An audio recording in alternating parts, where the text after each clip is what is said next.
ഈ മുണ്ടത്തിക്കോട് ദുരന്തത്തിൻ്റെ പശ്ചാത്തലത്തിൽ ആർഭാടങ്ങളൊക്കെ ഒഴിവാക്കി സാധാരണഗതിയിലൊരു തൃശ്ശൂർ പൂരം ആചാരങ്ങൾ മാത്രമായിട്ടുള്ളൊരു പൂരം. ചരിത്രത്തിൽ ആദ്യമായാണ് ഒരുപക്ഷെ വെടിക്കെട്ടില്ലാതെ ഒരു തൃശ്ശൂർ പൂരം നടക്കുന്നത്. വെടിക്കെട്ട് ദുരന്തത്തിൻ്റെ പശ്ചാത്തലത്തിൽ വെടിക്കെട്ട് പൂർണ്ണമായും ഒഴിവാക്കിയിരുന്നു ഇത്തവണത്തെ പൂരത്തിൽ. കുടമാറ്റത്തിൻ്റെ സമയദൈർഘ്യവും കുറച്ച് റിപ്പോർട്ടിൽ സൂചിപ്പിച്ചതുപോലെ അരമണിക്കൂർ മാത്രമാണ് ഉണ്ടായിരുന്നത്. പ്രധാന ചടങ്ങുകളെല്ലാം പക്ഷേ ആവേശത്തോടെ നടന്നു എന്നുള്ളതാണ് അതിൽ എടുത്തു പറയേണ്ടത്. ഹരീഷ് നാരായണനുണ്ട് വിശദാംശങ്ങൾ നൽകാൻ. ഹരീഷ്, തേക്കങ്കാട് മൈതാനത്ത് വടക്കുംനാഥൻ്റെ സന്നിധിയിൽ ഒരു താളവാദ്യ വർണ്ണലയങ്ങളുടെ പൂരം ഓരോ വർഷവും ആരാധകർ ഇങ്ങനെ കാത്തിരിക്കുന്നതാണ്. പക്ഷേ അപ്രതീക്ഷിതമായി ഇക്കൊല്ലം ഉണ്ടായ ആ സ്ഫോടനവും അതുമായി ബന്ധപ്പെട്ടുണ്ടായ ദുരന്തവും ഇത്തവണ പൂരത്തിൻ്റെ ആഘോഷപ്പൊലിമ കുറച്ചു എന്ന് നമ്മൾ തീർച്ചയായും പറയേണ്ടതാണ്. ചരിത്രത്തിൽ ഇത്തരത്തിലൊരു സംഭവം ഒരുപക്ഷെ ഉണ്ടായിട്ടില്ല. വെടിക്കെട്ട് പൂർണ്ണമായും ഒഴിവാക്കുകയും ഒരു കുടമാറ്റത്തിൻ്റെ സമയമൊക്കെ ചുരുക്കുകയും ചെയ്തതും നമ്മൾ കണ്ടതാണല്ലോ. അങ്ങനെ പൂരങ്ങളുടെ പൂരമായ ഈ വർഷത്തെ തൃശ്ശൂർ പൂരം ശക്തന്റെ തട്ടകത്തിൽ അരങ്ങേറി. പക്ഷേ കൃത്യമായ പരിമിതികളോടുകൂടി തന്നെയാണ് ആ പൂരം നടത്തിയത്. ചടങ്ങുകൾ കൃത്യമായി തന്നെ നടത്തി. പക്ഷേ ചരിത്രത്തിൽ ആദ്യമായിട്ടായിരിക്കും ഒരുപക്ഷെ തൃശ്ശൂർ പൂരത്തിന് വെടിക്കെട്ട് ഒഴിവാക്കുന്നത്, അല്ലെങ്കിൽ വെടിക്കെട്ടില്ലാത്തൊരു തൃശ്ശൂർ പൂരം ചരിത്രത്തിൽ ആദ്യമായിട്ടായിരിക്കും തൃശ്ശൂരിൽ നടക്കുന്നത്. മാത്രമല്ല കുടമാറ്റത്തിന് വരുത്തിയ മാറ്റങ്ങൾ ഇതെല്ലാം തന്നെ ഈ ഒരു അപകടത്തിൻ്റെ പശ്ചാത്തലത്തിൽ അത് പരിമിതപ്പെടുത്തിക്കൊണ്ടാണ് ഈ തൃശ്ശൂർ പൂരം നടത്തിയത്. പക്ഷേ മറ്റെല്ലാ ചടങ്ങുകളും കൃത്യമായി തന്നെ നടന്നു എന്നുള്ളതാണ്.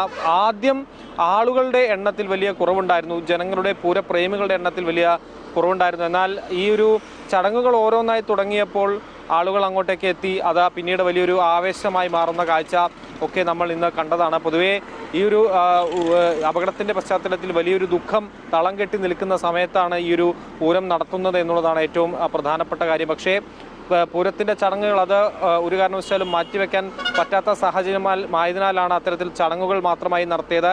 വർണ്ണാഭമായ കാര്യങ്ങളെല്ലാം തന്നെ ചടങ്ങുകളെല്ലാം തന്നെ മാറ്റിവെച്ചിട്ടുണ്ട്. അതായത് വെടിക്കെട്ട് പൂർണ്ണമായും ഒഴിവാക്കി. അത് ഒരുപക്ഷെ ഈ കൊറോണ സമയത്തല്ലാതെ അല്ലെങ്കിൽ അത്രത്തോളം ഒരു ചരിത്രത്തിൽ ആദ്യമായി തന്നെ ഈ വെടിക്കെട്ട് ഒട്ടുമില്ലാതെ തന്നെ പൂർണ്ണമായും ഒഴിവാക്കിക്കൊണ്ട് ഈ ഒരു തൃശ്ശൂർ പൂരം എന്നുള്ളത് ചരിത്രത്തിൽ ആദ്യമായി തന്നെ സംഭവിച്ചതാണ് എന്ന് പറയാം. അതോടൊപ്പം തന്നെയാണ് ഈ കുടമാറ്റത്തിൻ്റെ കാര്യം പറയുകയാണെങ്കിലും കുടമാറ്റത്തിൻ്റെ ദൈർഘ്യം കുറയ്ക്കുന്നത് ആദ്യമായിരിക്കും ഒരുപക്ഷെ. അതായത് 1 മണിക്കൂറുള്ള കുടമാറ്റം അത് അരമണിക്കൂറിലേക്ക് ഒതുക്കുന്നു. കുടകളുടെ എണ്ണം കുറയ്ക്കുന്നു. മാത്രമല്ല ഈ വർണ്ണാഭമായ കുടകൾ പരമാവധി ഒഴിവാക്കുന്നു. ഇന്ന് ഉപയോഗിച്ച കുടകളിലധികവും ഈ വർണ്ണ കുടകളാണെങ്കിൽ പോലും ഈ ഫാൻസി കുടകൾ പരമാവധി ഒഴിവാക്കി, LED കുടകൾ ഒഴിവാക്കി.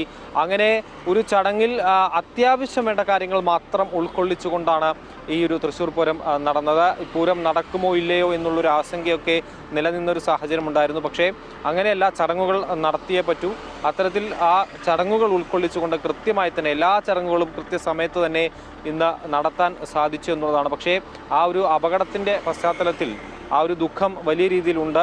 കാരണം ഈ പൂരത്തെ നയിക്കേണ്ട പലരും ഇന്ന് ഈ മണ്ണിലില്ല എന്നുള്ളതാണ്. ഈ പൂരത്തിൽ പങ്കാളികളാവേണ്ട പലരും ഇന്ന് ഈ മണ്ണിലില്ല. പലരും വലിയ വേദന അനുഭവിച്ച ആശുപത്രിയിൽ കഴിയുന്ന ഒരു സാഹചര്യം, ജീവനോട് മല്ലിടുന്ന ഒരു സാഹചര്യം. ആ ഒരു സാഹചര്യത്തിലാണ് ഇപ്പോൾ തൃശ്ശൂർ പൂരം നടന്നത്. എന്തായാലും ആ വലിയ രീതിയിൽ ആ ഒരു ആവേശത്തോടു കൂടി തന്നെ ആ പൂരം നടത്താൻ സാധിച്ചു എന്നുള്ളതാണ്.